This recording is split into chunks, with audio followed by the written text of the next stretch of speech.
Ustadz, ustadzah sekalian, para asatidz, para ustadzat yang dimuliakan Allah.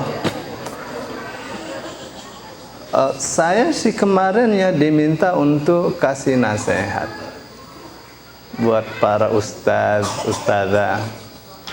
Saya pikir nasihat paling penting adalah untuk ustadz, ustadzah ya, adalah memahami sifat-sifat terbaik bagi ustadz dan ustadzah. Yang saya sendiri mungkin butuh nasihat itu. Saya coba baca-baca, kemudian saya petakan itu. Ya, secara garis besar cuma dua saja. Yang pertama mazhar al-khariji, yang kedua asy-syakhsiyah ad-dakhiliyah. Mazhar al-khariji itu adalah penampilan luar. Bagaimana sih Ustadz penampilannya? Nah, itu mesti dijaga. Wah, Ustadz pakaiannya dengkulnya kelihatan, ya jangan begitulah. Ustadz rambutnya gondrong, ada kan? Gus siapa gitu ya, suka lihat video nggak? Ya ada Gus siapa gitu, rambutnya gondrong. Ya mungkin bagi dia gaya ya, bagi kita nggak begitulah, nggak mestinya jangan begitu, tidak baik, tidak bagus kelihatannya. Ya meskipun bagi sementara beberapa kelompok orang itu no problem aja.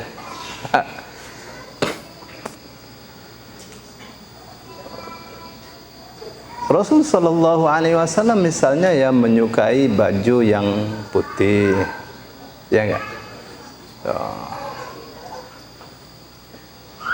Dalam sebuah hadis beliau mengatakan inna afdhala thiyabikum al-bayad wa kaffinu mautakum bihi atau biha. Ya, sungguhnya pakaian terbaik buat kalian itu adalah yang putih. Dan kafanilah orang-orang yang mati itu juga dengan kain yang putih. Jadi itu juga ya, kalau kita mau ikut sunnah Rasul Sallallahu Alaihi Wasallam, nah itu pakaian putih itu pilihan ya, meskipun yang lain kita melihatnya lebih gaya gitu. Tapi kalau kita niatkan untuk mengikuti sunnah Rasul Sallallahu Alaihi Wasallam, itu adalah nilai tersendiri di hadapan Allah. Begitu kan? Rasul Sallallahu Alaihi Wasallam, kamu ya kalau kita lihat bagaimana sih pakaian Rasul Sallallahu Alaihi Wasallam, ya, antara lain gamis putih, ya, celana putih, peci hitam, tapi serbannya itu ada yang hijau, ada yang putih, ya, apa namanya, imamahnya itu. Jadi pakaiannya itu tidak seperti orang Saudi pakai itu, kerudung kayak gitu, enggak, tapi kayak Habib gitu pakaiannya, gitu tuh.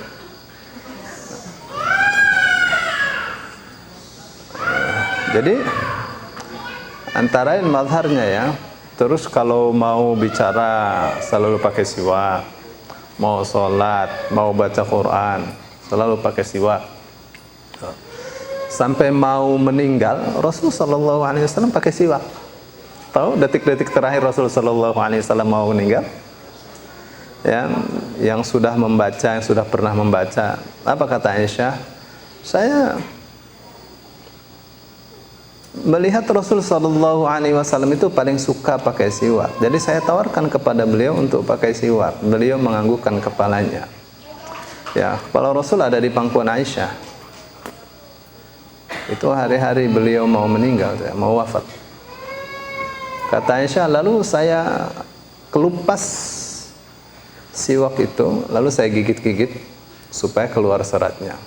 Lalu saya siwakkan pada gigi Rasul Sallallahu Alaihi Wasallam. Lihat tuh, di detik-detik terakhir tuh.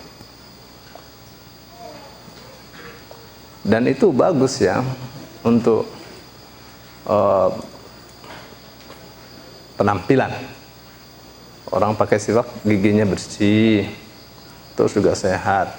Orang kalau pakai siwak terus itu kan keluar getahnya, ya. Itu kan siwak kan panjang ya, dikelupas, digigit, keluar getahnya. Getahnya jangan dibuang, ditelan. Itu bisa membersihkan ginjal, bayangin coba. Sementara kalau kita pakai odol ditelan, itu bisa bikin tulang keropos. Beda jauh kan? Itu kalau ginjalnya bersih, kekuatan seksnya lebih bagus daripada kalau ginjalnya tidak bersih. Nah, ya ini untuk anak umur 17 tahun ke atas.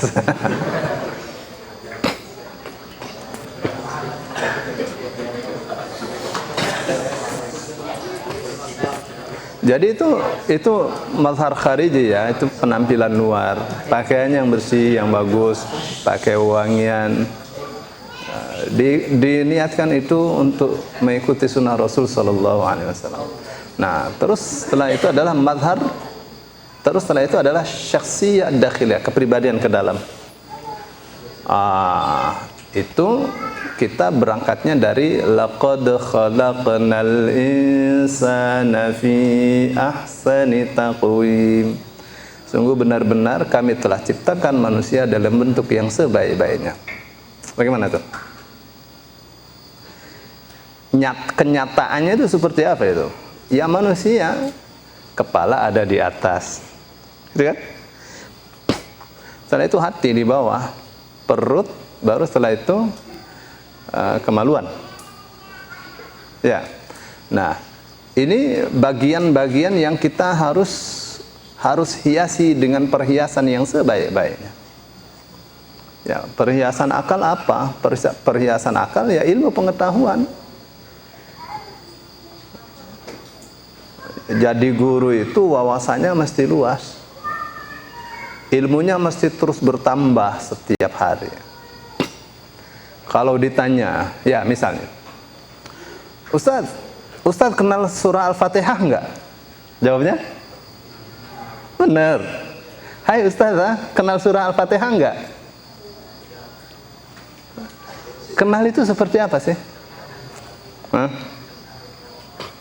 Orang kalau kenal surah Al-Fatihah, dia akan kenal identitasnya. Identitas surah Al-Fatihah itu seperti apa sih? Surah Al-Fatihah punya nama-nama. Nah, yang kasih nama siapa sih? Yang kasih nama Rasul Sallallahu Alaihi Wasallam. Yang kasih nama Allah sendiri. Itu namanya identitas. Ya kayak kita saja. Kita punya identitas. Identitas itu apa sih? Kita ya. Ada hari kelahiran kita, Al-Fatihah juga ada. Kapan dia diturunkan? Iya enggak? Diturunkannya di mana? Itu namanya identitas. Baru setelah itu kita mengenal anatominya. Gitu kan? Kalau manusia ada kepala, ada mata, itu namanya baru kenal. Nah, rata-rata orang Islam tidak kenal surah Al-Fatihah. Rata-ratanya cuma hafal surah Al-Fatihah. Ya kalau ditanya, pernahkah kalian membaca surah Al-Fatihah beserta tafsirnya secara lengkap? Yang pernah?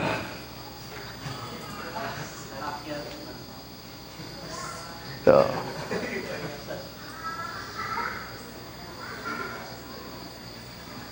Tiga tahun saya membaca surah Al-Fatihah, baca tafsirnya yang ditulis oleh Ibnu Taimiyah. Saya akan kasih gambaran ya.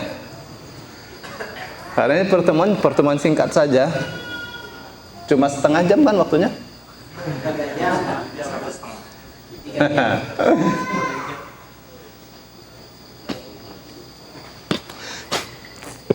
Perhatikan baik-baik. Ini saya kasih contoh ya, karena kita kan sebagai guru Al-Quran, ya kan? Saya baru bicara tentang bagaimana akal kita ini mesti hiasi dengan perhiasan yang sebaik-baiknya. Ya, akal kita mesti bersih, mesti ufuknya itu luas, pemikirannya luas, mendalam. Ini contoh saja ya. Oke, ini kita mau berkenalan dengan surah Al-Fatihah. Ya, ada identitasnya, ada anatominya. Ya. Anda kalau misalnya ke surah Al-Baqarah gitu ya, itu memahami struktur surah Al-Baqarah itu sangat penting sekali. Dahsyat luar biasa Al-Quran, sangat modern. Baik ya, sekarang kita identitasnya surah Al-Fatihah. Mau nggak nih saya kasih tahu nih? Soalnya jangan-jangan kalian sudah pada tahu ya. Ya, sekarang Fatihatul Kitab. Ini ya, ini hadisnya nih.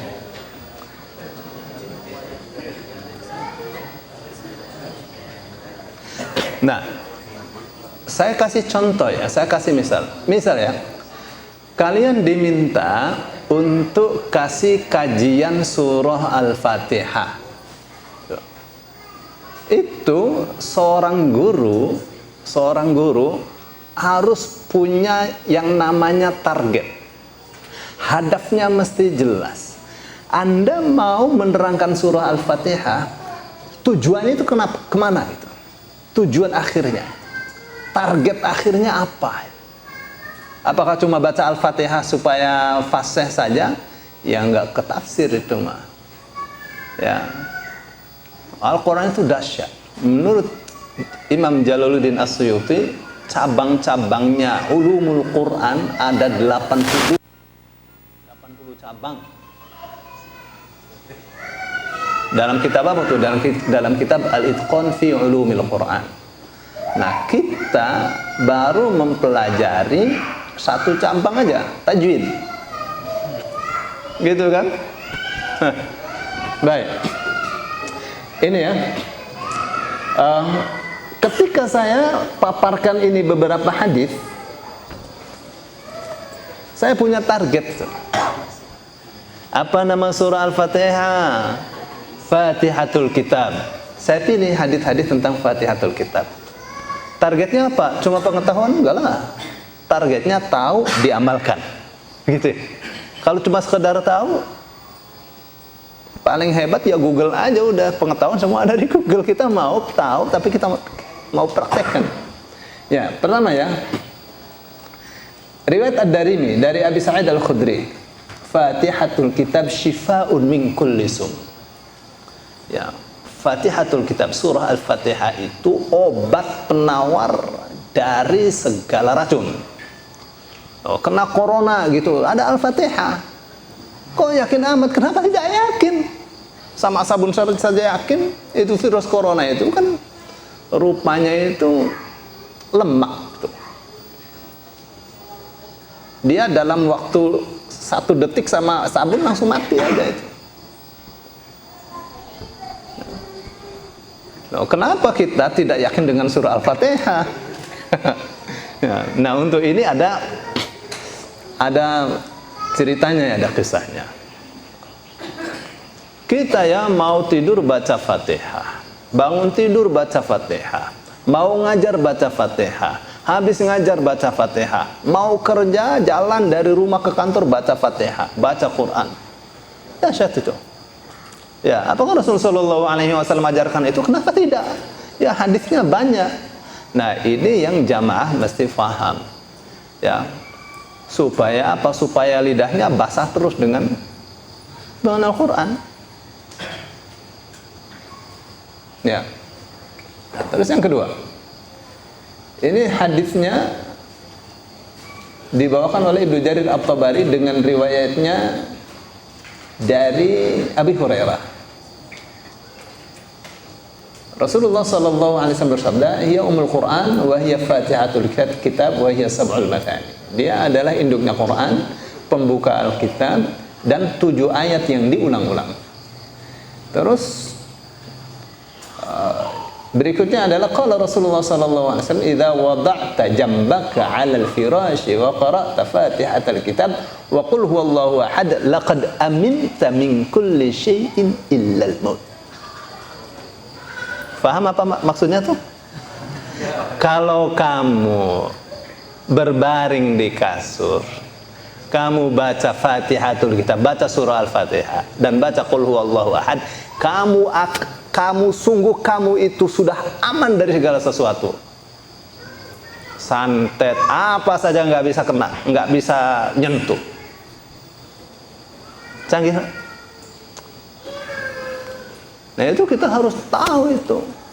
Makanya kenapa disebut as-sab'ul mathani, 7 ayat yang diulang-ulang, karena itu adalah modal bagi kita untuk keselamatan kita, untuk kesejahteraan kita. Itu surah Al-Fatihah dahsyat. Ya cuma baca apa? Cuma baca Al-Fatihah sama qul huwallahu ahad. Siapa yang ngomong? Rasulullah sallallahu alaihi wasallam. Rasul itu belajarnya dari siapa sih? Sekolahnya di mana gitu? Kok bisa ngomong begitu? Rasulullah itu kepada Allah ya selisihnya cuma Jibril doang. Rasulullah dari Jibril, dari Allah. Lihat tuh. Jadi orang kalau ngajar Al-Quran itu begitu, maka perlu yang namanya sanad itu. Tapi Al-Quran sendiri itu dari Allah langsung. Dahsyat luar biasa. Nah, di sini kita sudah mengajak, meskipun yang sedang kita pelajari apa? Yang sedang kita pelajari atau yang sedang kita ajarkan adalah tentang nama surah Al-Fatihah. Tapi sudah dapat apa? Sudah dapat bahwa kita sudah kasih informasi penting tidur membaca Fatihah sama qul hu dulu. Nih khasiatnya. Ya enggak? Tuh. Nah, orang sekarang sama corona takut ya. Sama siksa Allah nggak takut. Ya. Karena takut corona ditutup semua. Ya, nggak takut corona dibuka semua. Ya. Baik. Terus berikutnya, la salata liman lam yaqra bi Fatihatil kitab. Tidak sah salat seorang yang tidak membaca surah Al-Fatihah. Namanya Fatihatul kitab. Nah, di sini kita pasti akan ditanya oleh jamaah, Ustaz, kalau kita jadi makmum baca Fatihah enggak? Nah, kalau kita baca Fatihah, bacanya bareng dengan imam apa setelah imam? Terus imamnya kasih jeda enggak? Kalau imamnya enggak kasih jeda, kalau kita baru baca terus imam tahu-tahu ruku, lihat tuh. Kita mau jawab apa?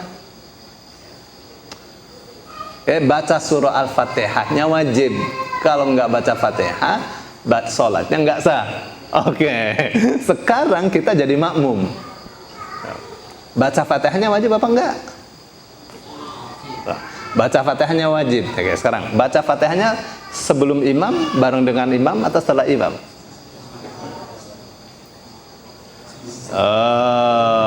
Kalau misalnya sebelum imam harus ada dasarnya, bareng dengan imam harus ada dasarnya, setelah imam harus ada dasarnya. Tuh, dasarnya apa? Dasarnya mesti hadis. Begitu kan? Nah, jadi jelas kan dibutuhkan wawasan. Tuh, kita baru bicara apa? Baru bicara Al-Fatihah. Kita belum berbicara ayat yang mengatakan fala uqsimu bimawaqi'in nujum. Terus wa innahu laqasamun law ta'lamuna 'azim. Fala itu apa artinya? Fala uqsimu itu artinya apa? Nah, ya kan? Tuh, kamu udah mentok gitu. Tuh. Nah, guru tuh tidak boleh begitu. Guru tuh harus tahu. Ditanya fala tuh apakah artinya maka tidak atau maka sungguh? Tuh. Fala uqsimu. Fa maka la tidak uqsimu aku bersumpah, atau fala maka sungguh uqsimu aku bersumpah. Yang pertama apa yang kedua? maka tidaklah aku bersumpah, atau maka sungguh aku bersumpah? Yang pertama apa yang kedua? Apakah memanglah artinya sungguh? Lihat tuh, kita sudah mentok di situ. Ya, kita sudah mentok di situ. Nah, guru tuh pasti bisa mengatasi, mesti tahu. Ya. Oh, saya cuma guru tahfidz, meskipun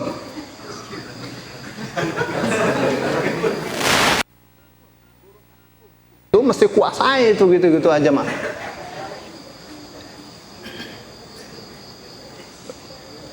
Aneh belum ngerti bahasa Al-Quran, belajar dong sama Ustadz Solihin 2 hari.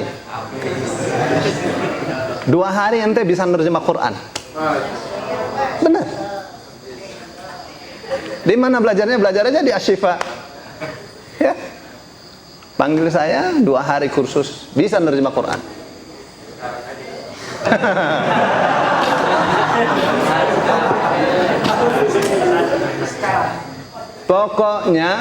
Pokoknya rugi hafal Quran, tidak mengerti bahasa Quran. Nah, kamu kan kalau baca buku pengennya ngerti, baca WA pengennya ngerti, baca Quran pengennya dapat pahala doang. Ya kan? Tuh, padahal kita selalu mengucapkan ihdinas siratal mustaqim, tunjuki aku jalan yang lurus. Coba kalau GPS-nya pakai bahasa Arab, ngerti nggak?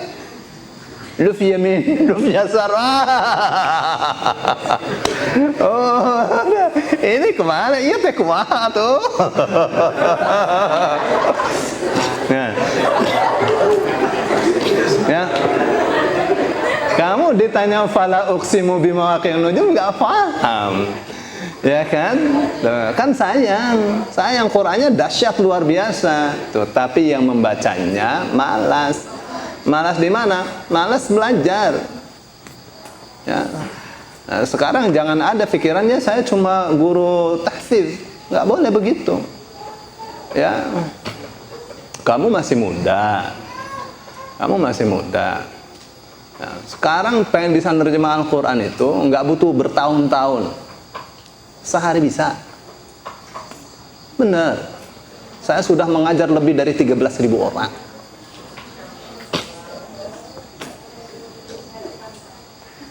Besok hari Jumat saya ke Pontianak.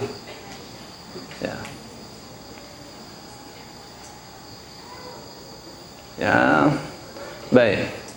Saya katakan ini kita baru bicara surah Al-Fatihah. Tadi dibilang Ustadz ada request untuk bicara tentang mukjizat sains dalam Al-Quran. Saya katakan untuk bicara sains dalam Al-Quran itu paling bagus saintis yang mengerti Al-Quran dibanding ahli tafsir yang mengerti sains. Kenapa? Pengalaman. Ya. Saya waktu mau nulis tesis itu saya ajukan judul Al-I'jazul Ilmi fi Khalqil Insan fi Dhaw'il Ayat Al-Warida fil Quran. Itu judulnya. Mukjizat ilmiah Al-Quran tentang penciptaan manusia. Ditolak. Ini udah terlalu banyak tulisan kayak gini. Kecuali ente tidak ingin nilai. Saya bilang saya ingin nilai. Nih. Al-I'jazul Ilmi fin nujum wal kawakib fil Quran. Mukjizat ilmiah tentang bintang dan planet dalam Al-Quran. Ya, saya terima saja. Orang pengen dapat nilai.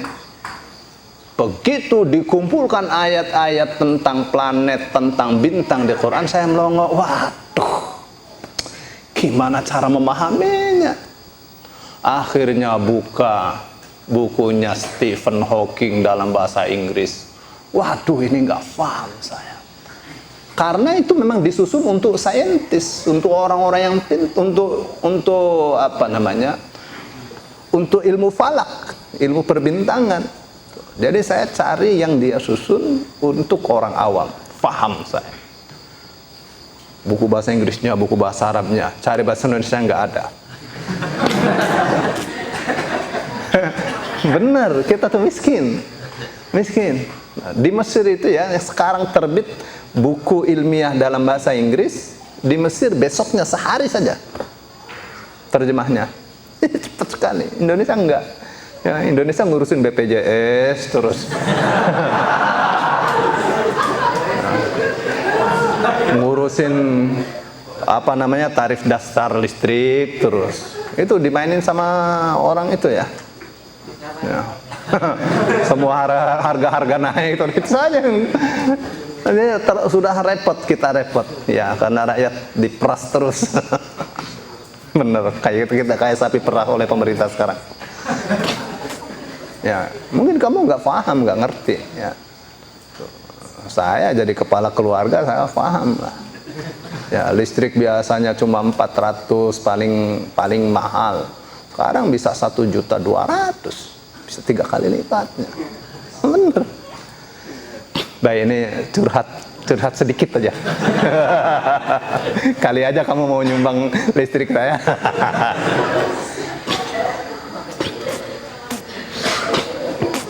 Ya.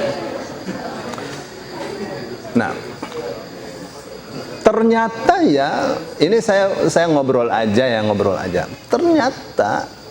Ternyata Al-Quran itu dahsyat luar biasa. Apa yang dikatakan oleh orang-orang NASA, Al-Quran sudah bicara.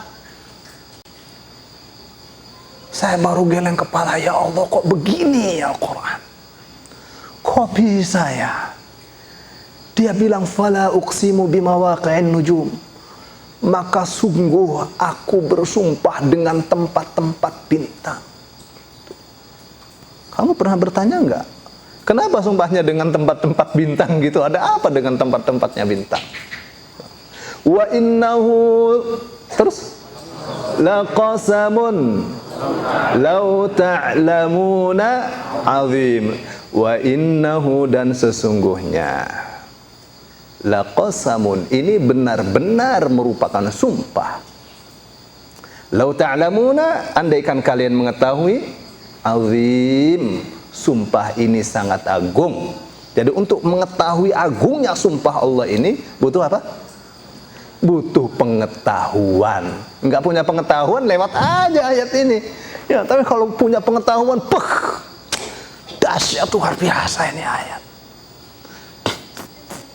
Kamu tahu itu teropong Hubble yang paling modern memberikan laporan kepada manusia, kepada NASA, bahwa dirinya baru bisa menangkap benda langit terjauh di tempat pada kisaran 13,7 miliar tahun cahaya. Itu 13,7 miliar tahun cahaya. Rasulullah Mi'raj, Isra Mi'raj nggak sampai 1 malam itu. Jadi bukan kalau Rasulullah pakai kecepatan cahaya itu kesiangan, enggak. Umurnya enggak cukup, cuma 63 tahun umurnya. Ini 13,7 miliar tahun cahaya. Itu masih di bawah langit pertama.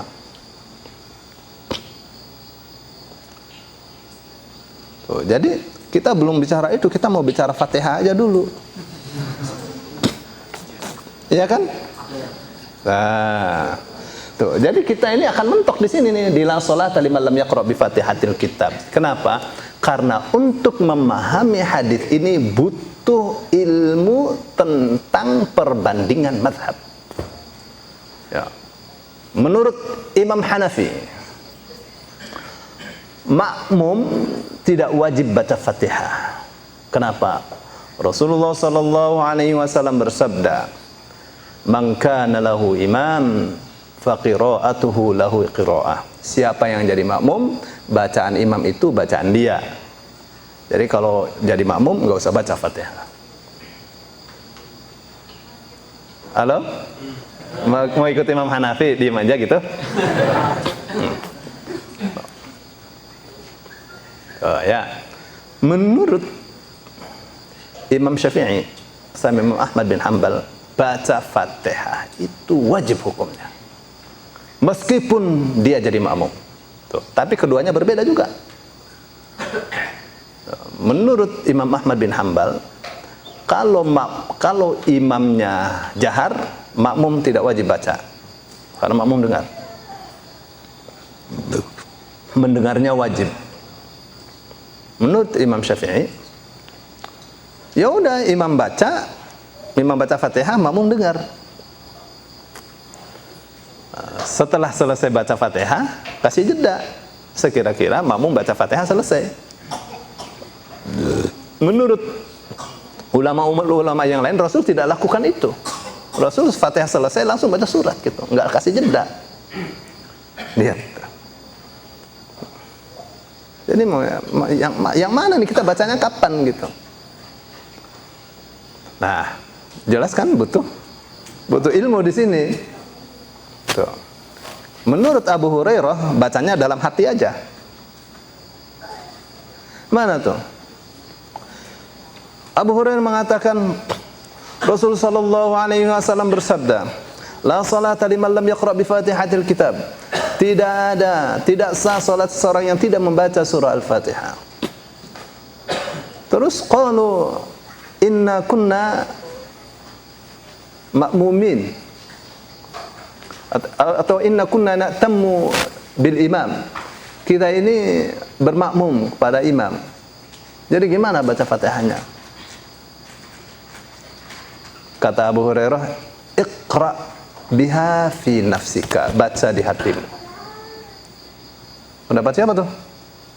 Pendapatnya Abu Hurairah. Apakah Rasulullah sallallahu alaihi wasallam pernah mengatakan itu, baca Fatihah dalam hati? Ya. Ini fatwanya Abu Hurairah. Kenapa Abu Hurairah berfatwa demikian? Karena Abu Hurairah dia katakan, "Fa innani sami'tu Rasulullah sallallahu alaihi wasallam yaqul." Karena saya mendengar Rasul sallallahu alaihi wasallam bersabda, qala Allah azza wa jalla. Allah Subhanahu wa taala mengatakan, qasamtu salata baini wa baina 'abdin nisfain. Aku bagi as-salah. Itu nama lain surah Al-Fatihah juga, as-salah. Al-Fatihah antaraku dan hambaku 50-50, setengah. Aku setengah, hambaku setengah. Idza qala al-'abdu alhamdulillahi rabbil alamin qala hamidani 'abdi. Apabila seorang hamba mengucapkan alhamdulillahi rabbil alamin, Allah menjawab hamidani 'abdi, hambaku memujiku. Lihat, dahsyat kan? Jadi orang kalau baca Fatihah itu sedang berdialog dengan Allah. Jadi rasakan itu nikmatnya baca surah Al-Fatihah. Ya, dahsyat sekali. Kita tidak berdialog dengan Allah dengan surah Yasin, tapi dengan apa? Dengan surah Al-Fatihah. Maka kata orang tua dulu, apa katanya? Kalau kamu ingin berdialog dengan Allah, salat. Karena salat pasti baca Fatihah. Tapi kalau kamu ingin Allah berbicara kepada kamu, baca Quran. Ini Allah berbicara kepada kamu ya. Kamu baca Quran, Allah berbicara kepada kamu. Tapi kamu nggak paham, kasihan kan? Ya.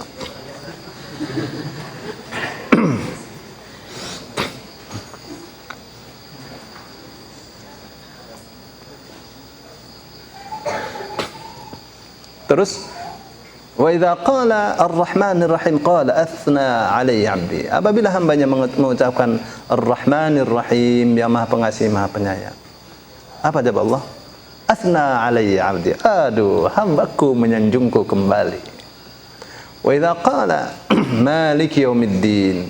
Apabila hambanya mengucapkan maliki yaumiddin, yang menguasai hari pembalasan, qala majjadani 'abdi. Allah mengatakan hambaku mengagungkanku. Wa idza qala iyyaka na'budu wa iyyaka nasta'in, hanya kepadamu kami beribadah dan hanya kepadamu kami mohon pertolongan. Apa yang Allah katakan? Hadza ma baini wa baina 'abdi wa li 'abdi masalah. Ini ayat yang memisahkan antaraku dan hambaku. Hambaku berhak memperoleh apa yang ia inginkan, yang ia minta. Tuh. Jadi itu ayat tuh. Jadi tengah-tengah tuh. Ayat pemisah antara hamba dengan Allah. Dari iyyaka na'budu sampai alhamdulillah itu milik siapa? Milik Allah. Dari wa iyyaka nasta'in sampai waladhdallin untuk hamba Allah. Gitu. Apa yang diminta? Ihdinas siratal mustaqim, tunjuki kami jalan yang lurus. Siratal ladzina an'amta 'alaihim ghairil maghdubi 'alaihim waladdallin. Kalian tahu terjemahnya? Apa kata Allah? Hadza li 'abdi wa li 'abdi masal. Ini untuk hambaku berhak memperoleh apa yang ia minta. Dijawab enggak oleh Allah? Dijawab, alif lam mim dzalikal kitab la raiba fihi dzalikal kitab la raiba fihi hudan lil muttaqin. Alif lam mim. Kamu pengen petunjuk jalan yang lurus ya? Ini ada dalam kitab. Kitab ini tidak ada keraguan di dalamnya. Sebagai hidayah bagi orang-orang yang bertakwa. Kamu pengen hidayah yang lurus itu milik orang yang bertakwa. Adanya di mana? Adanya di kitab. Tiba-tiba baca kitab hanya untuk dapat pahala saja. Ya. Jadi Al-Qur'an itu bukan sekedar sumber pahala, ya. Al-Qur'an itu juga sumber hidayah. Ketika Rasulullah sallallahu alaihi wasallam mengatakan bacalah Al-Qur'an, setiap satu huruf itu ada 10 kebaikan. Aku tidak katakan alif lam mim itu satu huruf, tapi alif huruf, lam huruf, mim huruf. Gitu kan? Setiap satu huruf dapat 10 kebaikan. Loh, ngomongnya kepada siapa itu? Ngomongnya kepada para sahabatnya yang kalau baca Quran mereka hafal, mereka paham. Itu yang dikatakan oleh Rasul sallallahu alaihi wasallam. Jadi penting kita memahami makna Al-Quran, bahasa Al-Quran. Oke ya? Udah 1,5 jam. Kayak gimana nih? Nggak apa-apa ya, kalau misalnya